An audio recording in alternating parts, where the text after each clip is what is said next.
그게 되면 우리의 이 지혜로 이렇게 잘 일들이 더 풀려지게 될 줄로 믿습니다.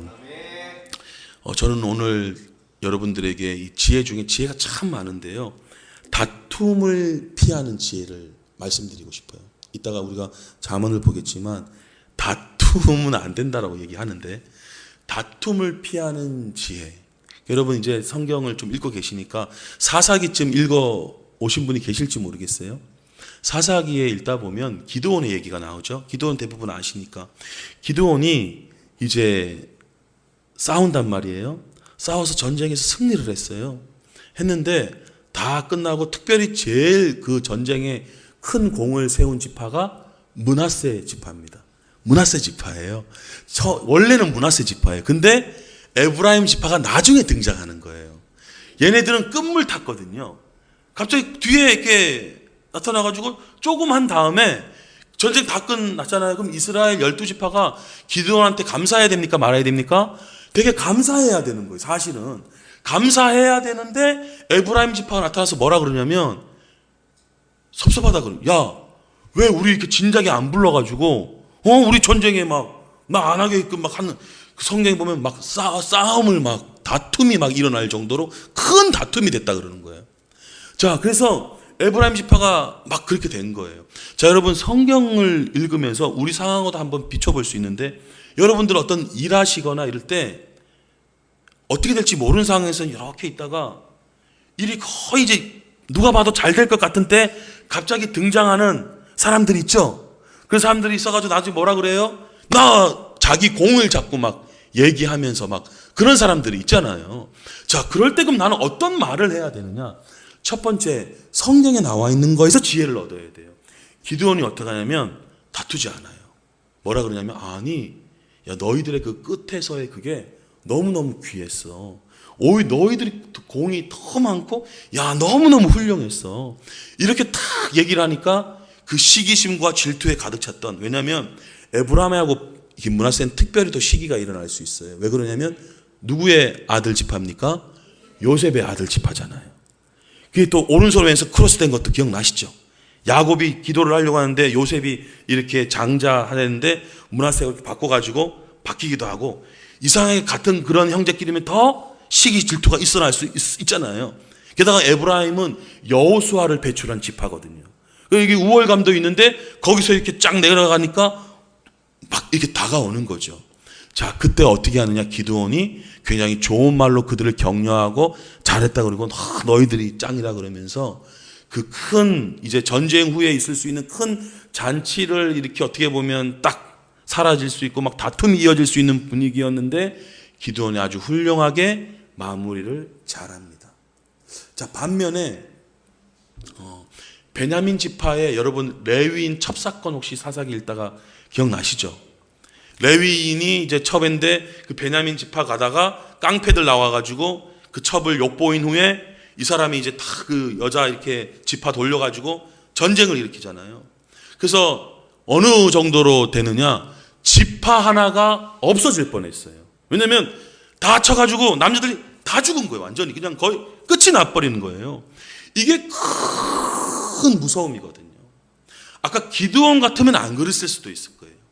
그러니까 여러분 이렇게 다 지금 뭐가 필요하냐? 지혜가 필요한데, 자, 레위인도 화가 났지만 사실은 전쟁까지 크게 안 갈 정도로 끝이 날 수 있었고, 또 반면에 이 베냐민 지파도 막 11지파가 그 애들만 내놔라 할 때 이게 좋게 잘 정리가 될 수 있었는데 내놓질 않고 어떻게 돼요? 더 큰 일이 벌어져 버렸잖아요. 우리가 살다 보면 그럴 일들이 가끔 생깁니다. 그래서 왜 속담에도 보면 뭐로 막을 거 나중에 뭐로 막 더 못 막게 된다는 얘기가 있잖아요.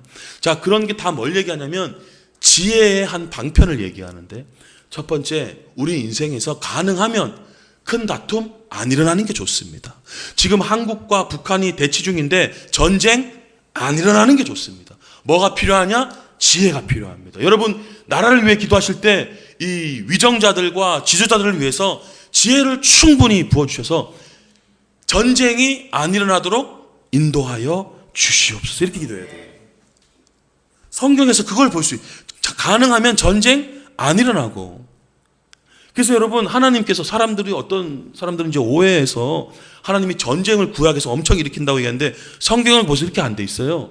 먼저 가서 평화할 거를 선언하라 그래요. 근데 이 상대편이 그것을 받지 않을 경우 어떻게 해요? 그때는 전쟁하는 거예요. 그러니까 최대한 평화롭게 가는 게 하나님 보실 때 아름다운 겁니다. 그래서 성경에서 우리가 그런 지혜를 배운다면 북한하고 한국하고도 전쟁이 없는, 이스라엘 중동 지방에도 전쟁이 없이 평화로운 나라. 그래서 디모데서에서 바울이 얘기하잖아요. 너희들이 국가 지도자들을 위해서 기도해야 되는데 그 이유는 뭔지 아니? 너희들이 평안함 가운데 신앙생활을 하기 위해서야. 즉 하나님의 본래 뜻은 우리가 막 험한 꼴 당하고 막 힘들게 되고 막 그거 아니에요. 하나님은 우리가 평안하기를 원하시고 평화롭게 지내기를 원하십니다. 자, 이거에 필요한 조건은 뭐냐? 기도해야 되는 거예요, 여러분. 그래서 중보기도할 때 나라의 지도자들을 위해서, 왜냐하면 그분들에게 결정권이 있기 때문에 그 권세는 그분들에게 주신 거예요. 그래서 우리가 할 수 있는 건 뭐냐? 나는 국회의원도 아니고 할 수 있는 게 없네? 그게 아니라 더 높은 차원의 지도를 이끌 수 있는 영역이 있으니 바로 기도의 영역이요, 영적인 영역인 거예요. 그래서 우리가 그것을 향해 나아가야 될 줄로 믿습니다. 두 번째 여러분들에게 말씀드리고 싶은 여러 지혜 중에 하나는 미래를 준비하는 지혜입니다. 아까 얘기한 다툼을 가능하면 하지 않는 지혜 잠깐 언급을 해드렸고요. 두 번째는 지혜가 미래를 준비하는 지혜예요. 아까 얘기한 그 5 처녀 뭘 준비했어요? 슬기로운 처녀들은 기름을 준비했잖아요. 여러분 준비하셔야 됩니다. 준비하셔야 돼요. 이 영적인 것도 준비돼야 될 게 있나 봐요. 오늘의 은혜 받은 게 한 달 뒤까지 보장해 주지 않습니다. 여러분 은혜 받을 만한 때 은혜 충만히 받으셔서 이 저장고에 충만히 있어서 나중에 혹시나 어려운 일이 생기고 그렇게 예를 들어서 우리 코로나 때처럼 모이지도 못하고 막 이런 상황이 생겼을 때 은혜가 충만히 있었어야 덜 그래도 이렇게 떨어지거든요. 그 준비가 안 되신 분들은 요즘 교회 안 다니면서 나가 떨어지게 되는 거예요. 어떤 의미에서는 이해가 되십니까? 여러분 항상 은혜 충만, 성령 충만하시기를 축복합니다.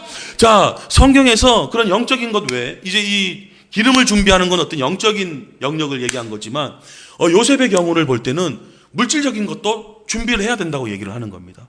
자, 풍년이 먼저 7년이 왔어요. 잘 될 때 사람들이 그거에 대한 흉년에 대한, 우리 왜 인생은 이렇게 기복이 있을 수 있거든요.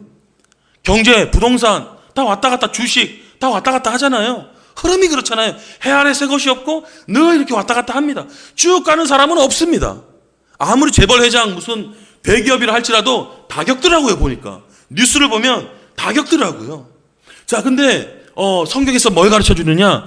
풍년이 7년 있을 때 흉년에 대비해서 준비해 놓으라 그러는 거예요.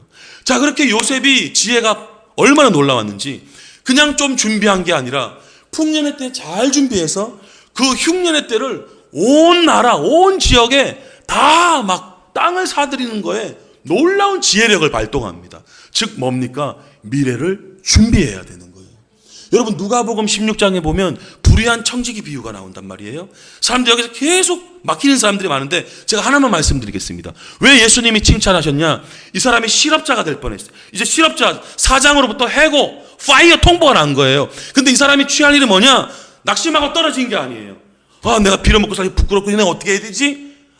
내가 해야 할 일을 알았도다. 즉 뭘 한 겁니까? 미래를 준비한 거예요. 불의했어요.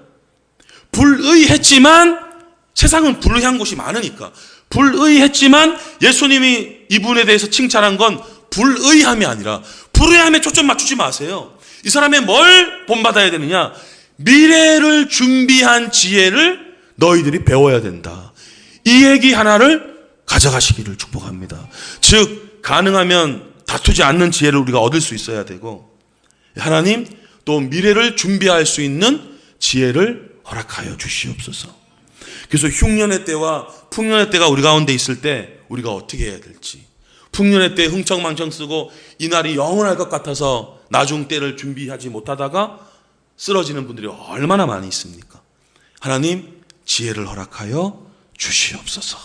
이렇게 될 때 풍년의 때 우리가 어떻게 해야 될지, 흉년의 때 어떻게 해야 될지 그 참 지혜를 우리가 하나님으로부터 얻게 될 줄로 믿습니다. 자, 우리 두 번째 12절 같이 한번 읽어보겠습니다. 시작. 슬기로운 자는 재앙을 보면 숨어 피하여도. 아멘.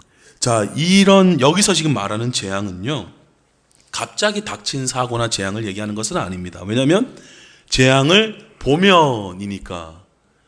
갑자기 그냥 탁 들이닥친 상황이라기보다는 그것이 진행되어져 지고 있는 것을 볼 때 취해야 할 지혜의 자세를 얘기하는 겁니다. 여러분, 시편 1편에 가장 먼저 나오는 게 뭡니까? 죄인들에게 서지 말고 악인들의 길 따르지 않고 오만한 자의 자리에 앉지 마라. 즉 피해라. 피해야 된다. 자, 슬기로운 자는 숨어 피한다. 요셉은 어떻게 했습니까? 보디발의 아내를 만났을 때 피했죠. 근데 그 결과는 어떻게 됐습니까? 감옥에 들어갔죠. 사람들이 얘기했을걸요? 에이, 노예 주제에 피한다고 되냐, 그거? 어떻게 하면 주인한테 잘 보이고, 그냥 그 순간 그냥 눈 딱 감고, 그렇게 지내는 게 처세지. 해가지고 자기가 무슨 하나님이 어떻고 가면서 그 도망가다가 저 감옥 들어갔잖아. 에이, 여기에서 다 쓰러지는 거예요. 아주 급하게 너무 사람들이 판단을 내립니다. 우리가 요셉이 어떻게 되는지 알고 있잖아요. 더 얘기하지 않겠습니다. 여러분, 하나님의 말씀대로 사는 게 최종적으로 성공하고 승리하게 되어 있습니다. 최종적으로요. 최후 좋은 자가 제일 좋은 자지. 중간에 비록 그 일 때문에 오해를 받고 감옥에 들어가긴 했으나 요셉은 안 쓰러지죠. 계속 하나님의 은혜 가운데 있는 거예요. 사람들이 분명히 욕했을 텐데, 답답하다 저 인간, 맨날 저렇게 유도리 없이 저렇게 지내다가. 그렇지 않습니다. 한편 여러분, 어리석은 자가들은 재앙이 있는데도 계속 나가다가 어떻게 된다는 거예요? 해를 받게 된다 얘기하죠. 삼손이라는 기도원 알 겁니다. 저는 참 읽다가 처음에 이해가 안 되는 게 뭐냐면, 여자들이 계속해서 삼손도 엉뚱한 거 얘기해서 그 일을 한두 번이 아니잖아요. 읽을 때 참 여러분 이상하지 않았습니까? 저만 그랬습니까? 좀 이해가 안 되더라고요. 왜냐하면 한두 번이 아니라 계속 그렇게 막 미디안 사람들이 이렇게 막 와가지고 결국 이 여인이 이렇게 된 거를 뻔히 아는데, 삼손이 그거를 보고도 어떻게 해요? 여자의 자리에 계속 가는 거예요. 즉 알고 있었지만 절제하지 않고 계속 그 자리를 가는 거예요. 어떻게 해요? 어리석은 자들은 그 재앙이 있는데도 나가다가 계속 가다가 어떻게 돼요? 결국 두 눈이 빠지게 된다고 얘기하는 거예요. 요셉은 그 재앙의 자리, 여인이 하나님의 법을 어기게 하려는 그 유혹의 자리에 숨어 피했지만, 삼손은 아쉽게도 그 자리에 계속 나아갔습니다. 그래서 결국엔 어떻게 됩니까? 해를 받게 되는 거죠. 그래서 여러분, 이것은 충분히 우리에게 피해갈 수 있는 길들이 있다. 여러 차례 유혹이 다가와도 여러분 그 길을 벗어나는 시편 1편에 복 있는 사람들이 되시기를 예수님의 이름으로 축복합니다. 자, 그러면 그 재앙이 예를 들어서 뭐가 있을까? 하나만 한번 볼까요? 13절 같이 함께 읽어보겠습니다. 시작. 타인을 위하여 보증선자의 옷을 취하라. 외인들을 위하여 보증선자는 그의 몸을 볼모 잡을지니라. 아멘. 자, 재앙 하나 보증 쓰면 안 됩니다. 성경에서 얘기하는 겁니다. 보증은 안 된다. 뭘 얘기하고 있습니까? 기본적인 옷까지 다 빼앗기게 될 거고 몸까지 빼앗겨서 결국은 종이 되고 노예가 될 것이다. 보증 서게 되면 이렇게 된다. 여러분, 누가 보증 서달라고 할 때 나는 하나님 믿는 사람인데요, 성경에서 보증은 절대 서지 말라고 하기 때문에 죄송하지만 안 되겠습니다, 이렇게 얘기하실 수 있어야 돼요. 근데 친한 사람 혹은 막 간절히 막 해서 그 순간적인 난처함 하면서 그 책임지겠다라는 것 때문에 큰 재앙에 빠지게 되는 거예요. 나중에 사이도 안 좋아지고 원수가 되죠. 많이 보지 않습니까? 오히려 그 원수가 되어지고 자기도 다 빼앗기고 빈털터리가 되고 얼마나 안 좋은 일들이 많이 있습니까? 여러분, 보증 서면 안 되겠습니다. 그거는 자기 차라리 도와줄 수 있으면 자기가 돕는 선에서 돕는 거는 좋은 일입니다. 선한 사마리아인 이야기 아시잖아요. 강도 만나서 아무것도 그 사람이 보증 서달라는 게 아니잖아요. 근데 이 사람이 내가 지금 바쁘기 때문에 어디 갔다 올 테니까 그 내가 연숙비 정도 내가 이렇게 지불할 수 있는 능력도 되는데 다 해서 어떻게 해요? 돈도 쓰고 시간도 쓰는 거. 이건 보증하고 다른 거죠. 구제하고 돕는 건 할 수 있습니다. 그래서 가령 지혜라 그런다면 만약에 10억을 좀 보증을 좀 서달라. 그러면 내가 도와줄 수 있는 한 5천만 원이 있으면 5천만 원을 그냥 주고 그냥 이 선까지 내가 도와줄 수 있고 보증은 안 됩니다. 뭐 이렇게 얘기하는 게 성경을 그래도 한 걸음 더 따라가려는 발걸음이 아닐까. 가능하시면. 예, 여러분 그래서 말씀에서 얘기한 대로 타인을 위하여 보증 선자의 옷을 취하라. 이건 무슨 얘기입니까? 옷까지 빼앗기게 되니까 취하라는 얘기입니다. 외인들을 위하여 보증 선자는 그의 몸이 결국 잡혀갈 때까지 가게 될 거니 그의 마음을 볼모 잡아라. 그러는 겁니다. 그래서 성경에서 여러 차례 특별히 잠언에서도 보증은 하지 말라라고 우리에게 몇 번씩이나 계속 강조해서 얘기하고 있기 때문에 보증 서는 일에는 주의를 요해야 하겠습니다. 자, 이어서 14절 말씀 같이 읽도록 하겠습니다. 이른 아침에 큰 소리로 자기 이웃을 축복하면 도리어 저주같이 여기게 되리라. 아멘. 자, 이른 아침은 어떤 시간입니까? 준비가 안 된 시간이죠. 그래서 새벽 기도회 때도 얼굴은 쳐다보면 안 되겠어요. 왜냐하면 준비가 안 된 시간이기 때문에 새벽 기도 때 이렇게 가능하면 안 해요. 왜냐하면 준비가 안 된 시간이에요. 그래서 새벽 시간은 준비가 안 된 시간이다. 왜냐하면 이른 아침에 큰 소리로 자기 이웃을 축복하자. 자, 그러니까 이게 꼭 뭐 아침만 얘기하는 건 아니겠죠. 내게 선한 의도가 있다 하더라도 꼭 선한 결과를 가져오지는 않는다. 내 마음에 너무 이렇게 기분에 도취돼가지고 막 이렇게 하면 오히려 방해가, 오히려 저주같이 느껴지기도 한다. 사실은 어떤 의미에선 전도도 이와 같은 부분이 있을 거라고 생각이 됩니다. 그러니까 내 그 복음에 대한 정말 이 귀한 이 은혜를 내가 어떻게 전할 것인가, 상대편의 상황도 살펴야 된다라는 얘기죠. 이른 아침에 큰 소리로 축복합니다, 예수 믿으세요 하면 그 사람에게는 도리어 저주같이 여겨진다라는 거예요. 어떻게 보면 우리 그리스도인들에게 복음을 전하는 거에 있어서도 지혜가 이런 말씀을 통해서 더 우리 가운데 업그레이드 돼야 되는 건 아닌가. 그렇다고 해서 조심히 하다가 전도 한번 못 해보고 끝나는 인생이 되면 안 되겠죠.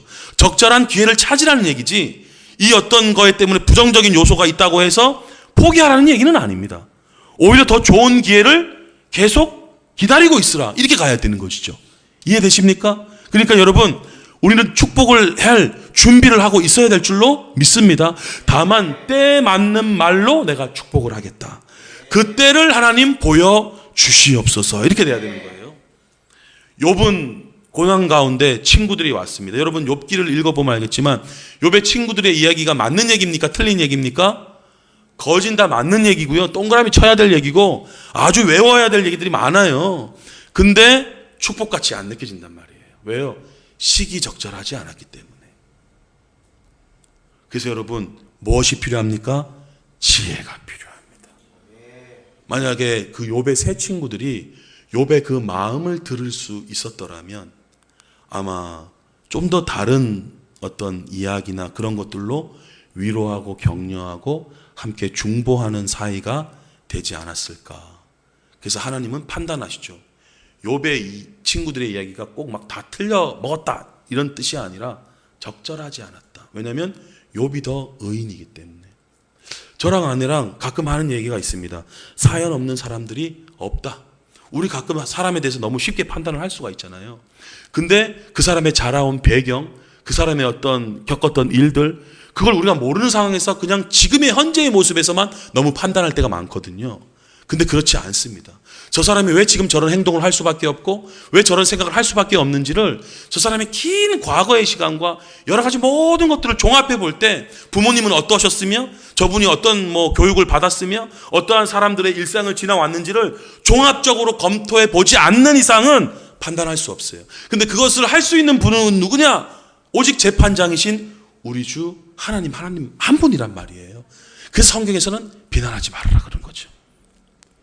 다만 성령의 감동과 말씀에 이 변치 않는 진리의 길을 따라서 얘기는 해줄 수가 있는데 그것도 다 시기가 있다라는 거예요. 그래서 한번 찔러보고, 예를 들어서 전도든 뭐든지 간에 한번 찔러보고 오늘이 아닌 것 같다. 그러면 다음 기회를 또 노려야 되겠어요. 예, 왜냐하면 오늘이 아닐 수가 있기 때문에. 그래서 성경에서는 전도하다가도 뭐를 털라 그럽니까? 발을 털라 그러죠. 그 사람을 영원히 잊어버리라는 얘기가 아니라 다른 전도자가 또 다시 그 사람에게 갈 겁니다. 2번, 3번 두드려서 그 사람의 이른 아침이 이제 약간의 아침을 지나고 낮이 될 것이고, 그 사람의 마음이 열려지기 시작한 애프터눈이 됐을 때 복음이 그 사람에게 들어가서 그 사람이 예수님을 믿고 교회에 나오게 될 줄로 믿습니다. 그래서 우리는 이 말씀을 통해서 전도하다가 축복하다가 저 사람 잘 안 받는구나, 그러면 생각하십시오. 얼리 모닝이구나, 이렇게 생각하시면 되는 거예요. 너무 얼리했구나, 이렇게 생각하시면 된다니까요. 성경에서 가르쳐주잖아요. 우리의 축복 얘기가 잘못된 게 아니에요. 그 사람에게 너무 이른 아침이었던 거예요. 할렐루야. 네, 그래서 다음에 이렇게 정오가 되거나 오후 좀 편안한 시간이 됐을 때, 그의 마음이 그렇게 정리가 됐을 때 우리가 가서 전도하고 축복하자, 이렇게 마음 먹으면 되겠습니다. 자, 마지막으로 15절, 16절 다 같이 읽겠습니다. 시작. 다투는 여자는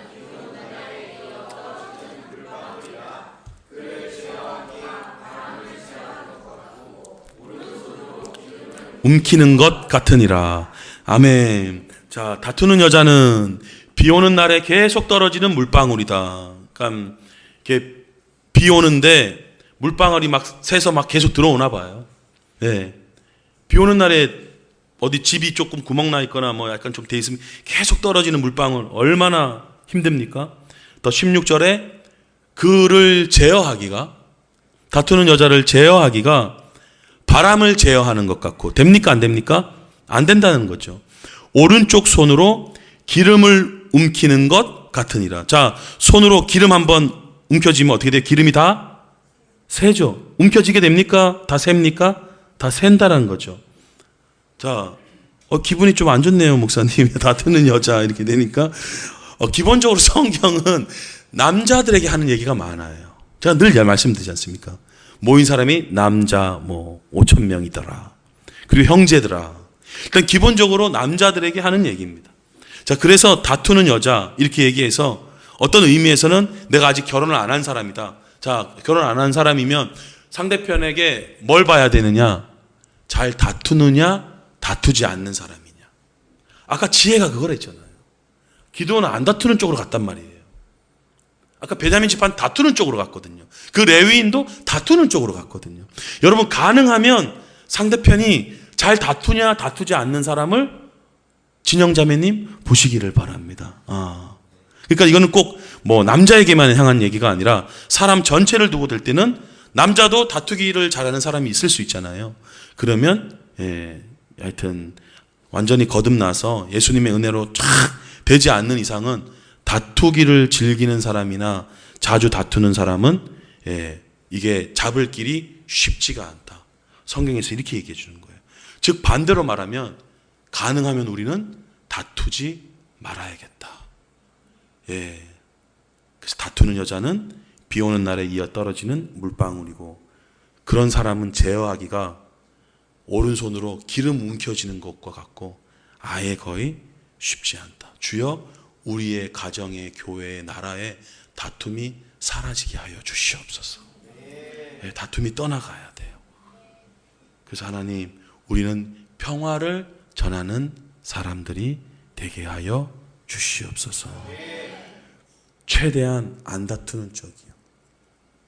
그래서 예수님께서도 이렇게 전쟁을 앞둘 때 보고 안 될 것 같으면 화친을 청하라 그러잖아요. 다투는 거 안 좋다는 거예요. 하나님께서 어떻게 되면 심판을 당한다, 이 얘기는 심판을 당해라가 아니라 심판을 당하지 말아라, 이 얘기를 하시는 거죠. 그렇지 않습니까? 이렇게 되면 심판당한다라는 게 한번 봐봐, 이게 아니라 이렇게 되면 심판당하니까 제발 심판당하지 마, 이런 얘기죠. 이런 외침들과 지혜의 소리가 우리의 마음과 이웃들에게 아주 은혜의 빛처럼 환히 비춰지는 그러한 세대가 되기를 예수님의 이름으로 축복합니다.